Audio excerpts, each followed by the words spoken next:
এই যে দেখেন আমাদের ব্যালেন্সটা কিন্তু অ্যাড হয়ে গেছে, আমি ইনকাম করলাম এতক্ষণ। তো অ্যাড করার পর আমি এখান থেকে এখন 3000 উইথড্র দিব। সো এখানে জাস্ট আমি উইথড্র অপশনে ক্লিক করতেছি। এবার আপনি যে নাম্বার দিয়ে অ্যাকাউন্ট খুলেছেন সেই নাম্বারে আপনাকে একটা ওটিপি পাঠাবে এবং এখানে গেট ওটিপিতে ক্লিক করে আপনি ওটিপিটি বসাবেন এবং দুইটা বক্সের মধ্যে একই পাসওয়ার্ড আপনি এখানে দিয়ে দিবেন। ওটিপিটা দিবেন, দুইটা বক্সে একই পাসওয়ার্ড দিয়ে কনফার্ম অপশনে ক্লিক করবেন, দেন সাকসেস হয়ে যাবে। তারপর কিছুক্ষণ ওয়েট করতে হবে এবং আপনাকে পেমেন্ট অপশন দেখাবে। আপনি বিকাশ নাকি নগদে টাকা নেবেন সেটা দিবেন, নগদ সিলেক্ট করতেছি।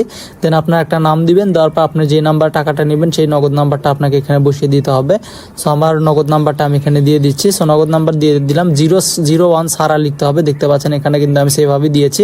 সো দেওয়ার পর জাস্ট নিচে থেকে আপনি কনফার্ম অপশনে ক্লিক করবেন, দেন ক্লিক করার পর পেমেন্ট সাকসেসফুল হয়ে যাবে। উইথড্র আমাদের সাকসেস হয়ে গেছে। এবার কত টাকা আমরা উইথড্র করবো সেটা এখান থেকে সিলেক্ট করতে হবে। আমি 3000 সিলেক্ট করলাম, উইথড্র অপশনে ক্লিক করতেছি। তো উইথড্র অপশনে ক্লিক করার পর এখানে কনফার্মেশন চাইবে, আপনি যে পাসওয়ার্ডটা সেট করলেন সেই পাসওয়ার্ডটা এখানে দিয়ে জাস্ট হচ্ছে আপনি নিচে থেকে এখানে কনফার্ম অপশনে ক্লিক করবেন, তাহলে আমাদের উইথড্রটা একবারে সাকসেসফুল হয়ে যাবে। ঠিক আছে, সো আমি কনফার্ম করলাম, উইথড্র সাকসেসফুল হয়ে গেছে। আমাদের ব্যালেন্স থেকে কিন্তু টাকাও কেটে নিয়েছে, জাস্ট কিছুক্ষণ ওয়েট করতে হবে। এবার ওয়েট করলে আমরা পেমেন্টটা পেয়ে যাব।